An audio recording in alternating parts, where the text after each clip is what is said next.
This podcast is brought to you by Spice Rum devotees Baron Samity. Like us, they share a desire for a vibrant and thriving nightlife and celebrate the creativity that only comes to life after dark.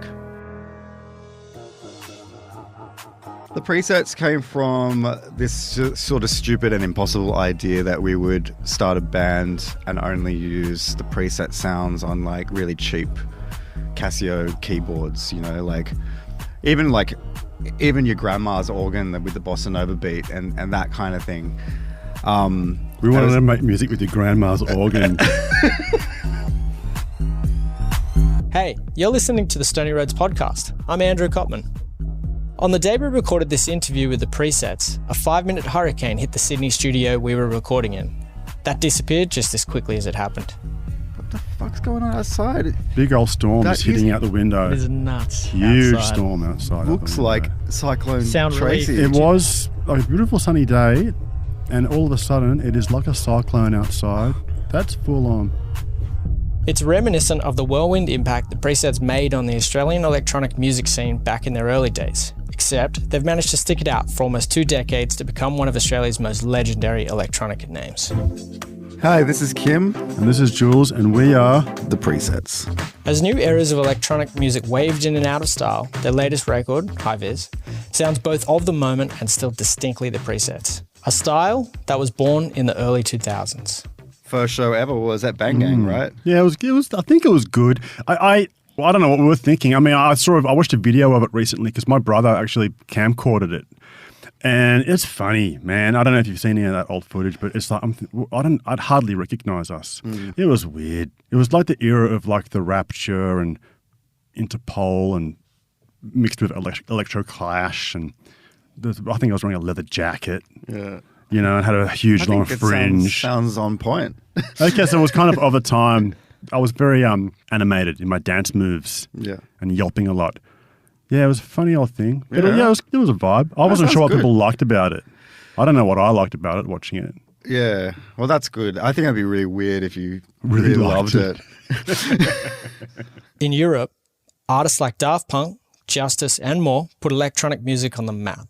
But when Kim and Jules started out, popular Australian music taste was stuck firmly in a pop rock space as the remnants of the 90s rolled onwards.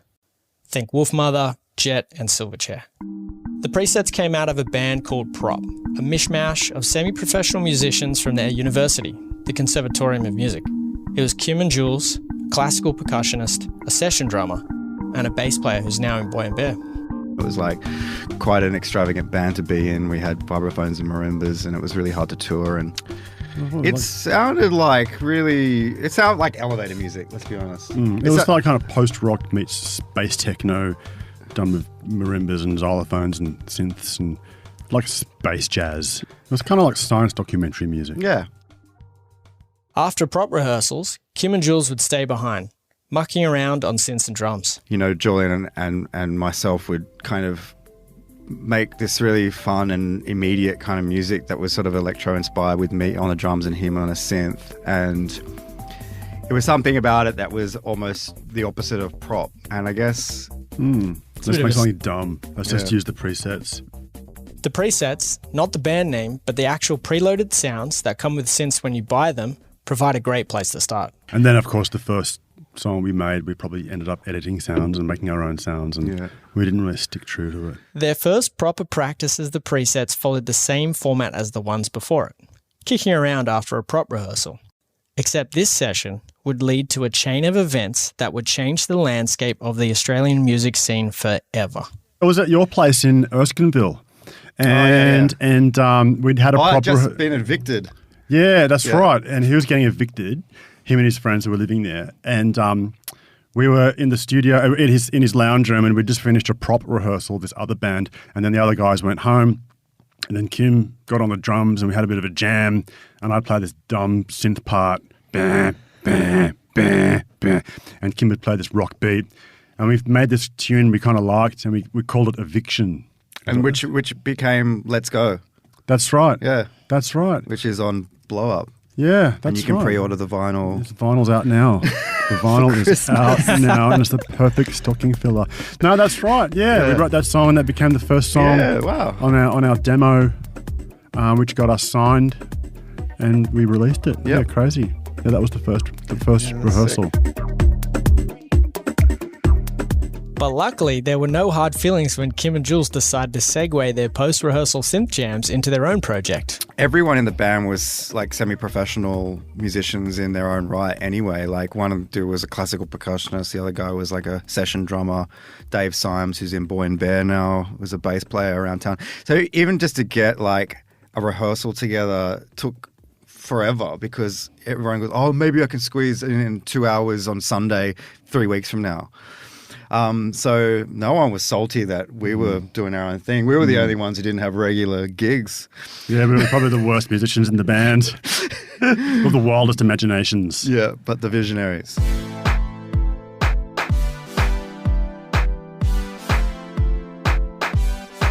In those years, Kim and Jules were just young men, describing themselves as cautious but chaotic.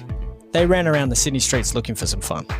There's one night that really stuck out to Kim. It was something about this night and this moment that really kind of set us as a partnership. Oh, it set a tone. We weren't really working. We were probably in prop at this time. It was like probably 1995.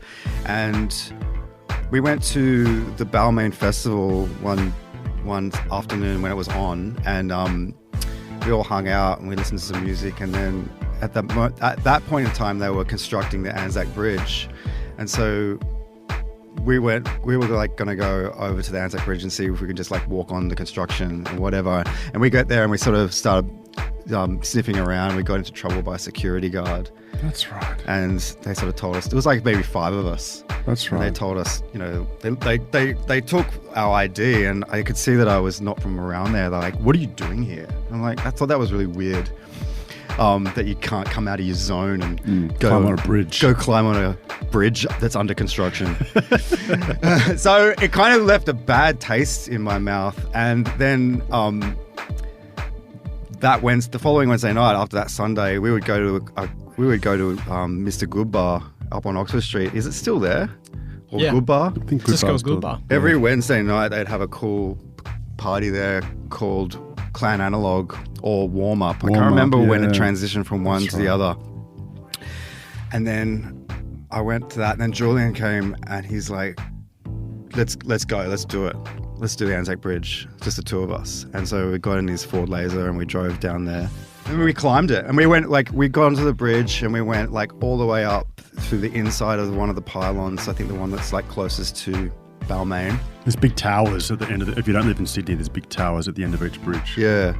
And climbed all the way on the inside and managed to find our way all the way up to the top. And they'd put a big, massive piece of board in there with a clamp on so no one could get through. But being young and skinny, we squeezed ourselves through there and stood at the very top and fucking like, we own this town. Yeah. It was One day this town will be ours. And then we came all the way down. We got chased out by a security guard, and almost died. Thought they were going to go to jail. They must have recognized you. There was a kid. We were too far away. I told you don't come here. I don't tell you. Don't come around here anymore. I've never felt such an amazing amount of adrenaline like that, and that we actually got away. And I think we were like jumping fences, and it was like gazelles. We were like just took on all these superhuman powers, and I guess that's the parallel I was trying to draw at the beginning. Was like that's probably where the presets began. The demo tape featuring Let's Go caught the attention of the legendary Modular Records, who discovered Tame Impala and released music from Cut Copy, Banshee and Sneaky Sound System. This landed the Presets a record deal for their first EP, Blow Up. 2 years later, they released their debut album Beams, toured with Soulwax in the UK and showcased their work at South by Southwest. But the industry really started to pay attention in 2007, thanks to two major events. The Big Day Out tour and their main supporting slot when Daft Punk visited Australia on their Never Ever Land tour. That was one of those fun moments where that the audience is connecting with the music and you're getting good crowds coming to your own shows, but maybe the industry doesn't really realise it. But I do remember playing that show and suddenly the industry at large going like, holy shit, we didn't realise the presets were this thing. But yeah, things were so crazy at that time for us. It's hard to sort of remember a lot of it because everything was moving so fast and we were so busy and we were always getting on a plane to go somewhere to do this tour with this band or this festival or, it was crazy times.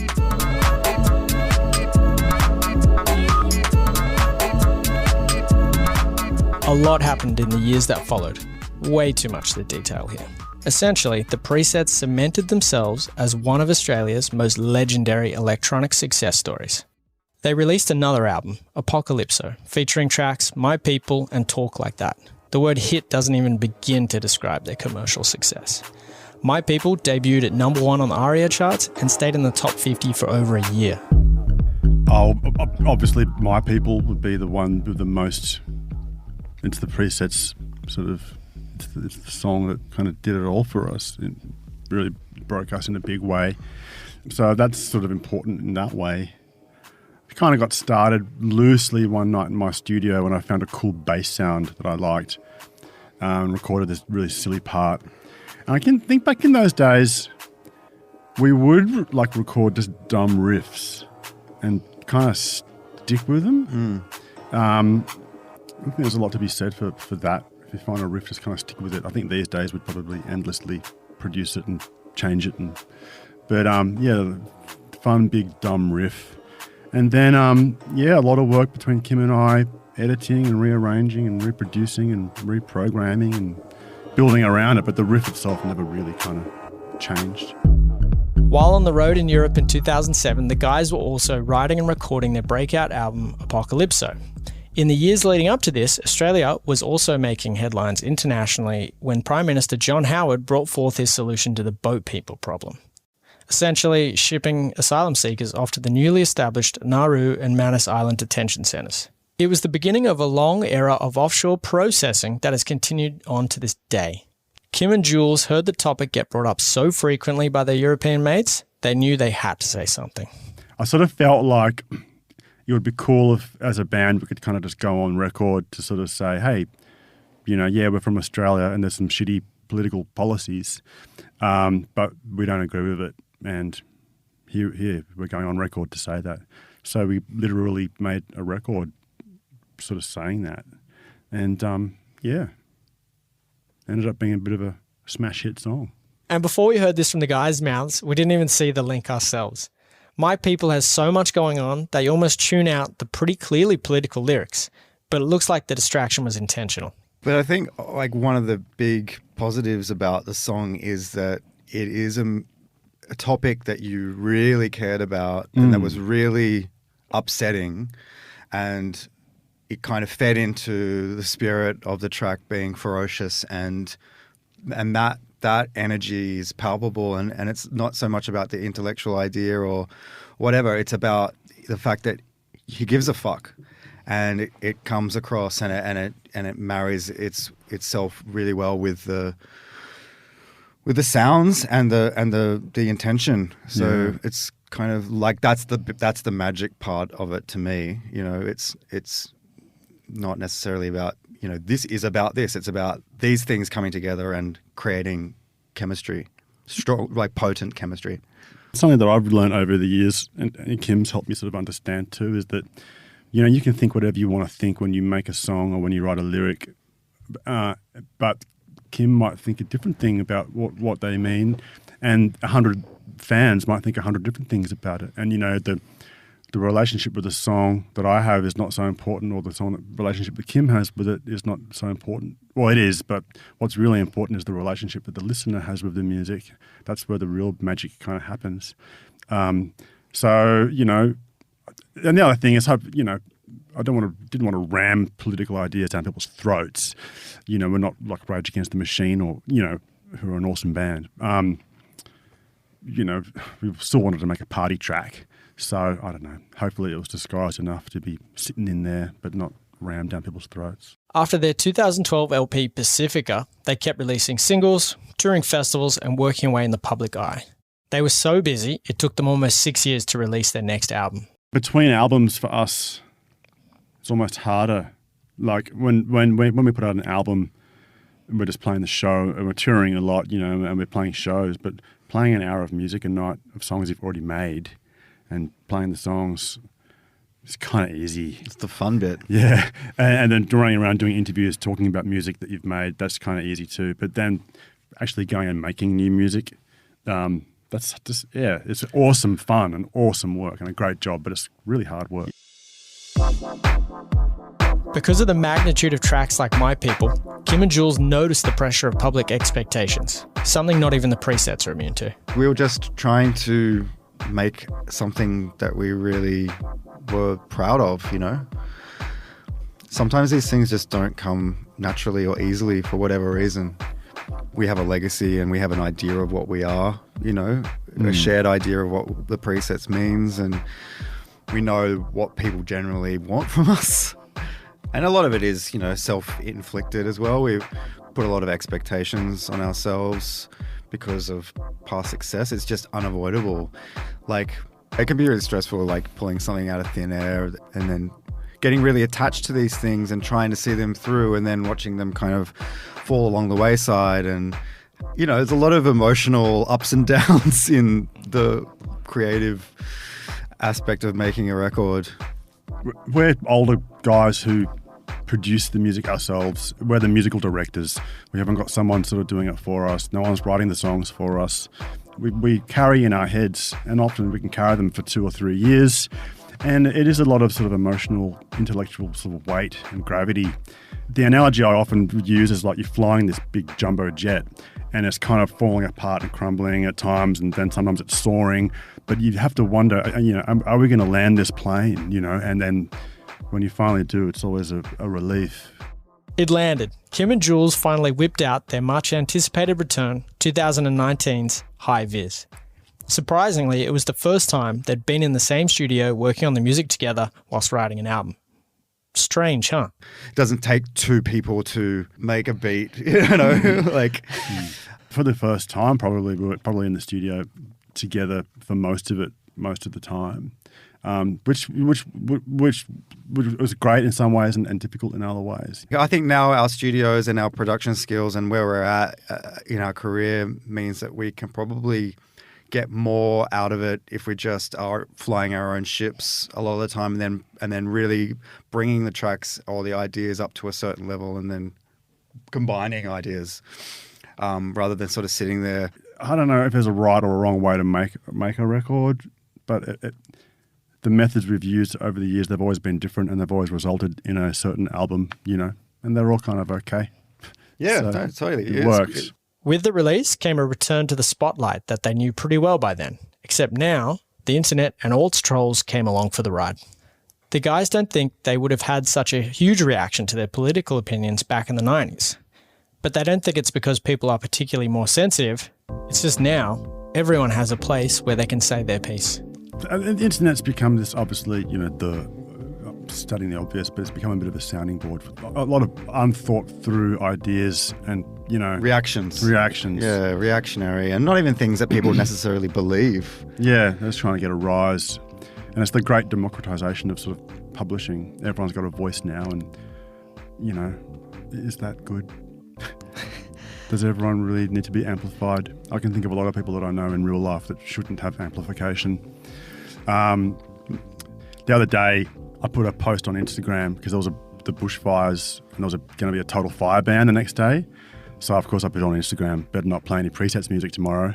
Like, total fire ban. It's like funny, total dad joke about language. And then people took it to heart, like, oh, this is so insensitive. I was like, oh, Kim, can you help me delete this post? The post made its rounds across Australian media, with some saying the joke came a bit too soon, and others getting frustrated that Jules even had the nerve to joke about something as serious as the bushfires. But it's not like it's a new thing to use internet humour to bring some light to heavy conversations, or even try and process and deal with tragedy. From Jules's point of view, his frustration was that the people bagging on him probably weren't doing much in terms of bushfire action, beyond yelling at him behind their screen. The thing that irks me the most about that sort of thing is, like, people can be so outraged by something, and it's all like the look of them being outraged and showing that to their friends is what in their mind them doing something about the problem, and it's just nothing constructive about it at all. You know, it's just ego. Still, they've come to understand the responsibility that comes with their success. I guess your fans feel like if they look up to you or align themselves with you in some level, they expect you to have their backs when it's something that they care about. When we've commented on things that have bothered us or that we disagree with or that we feel compassionate about and have felt compelled to mention something on social media, it's always done with 100% sincerity and not trying to benefit out of it. But yeah, it has been divided, but I think that's just the nature of opinions. Humans. Yeah. What's the saying? Opinions are like assholes. Everyone's got one. This podcast was recorded at Forbes Street Studios in the heart of Sydney. It's created by Andrew Cotman and David Ross. Written and researched by Emily Carmona. Our audio engineer and producer is Dan McHugh. Thanks again to Baron Samedi Spiced, Rum Resurrected.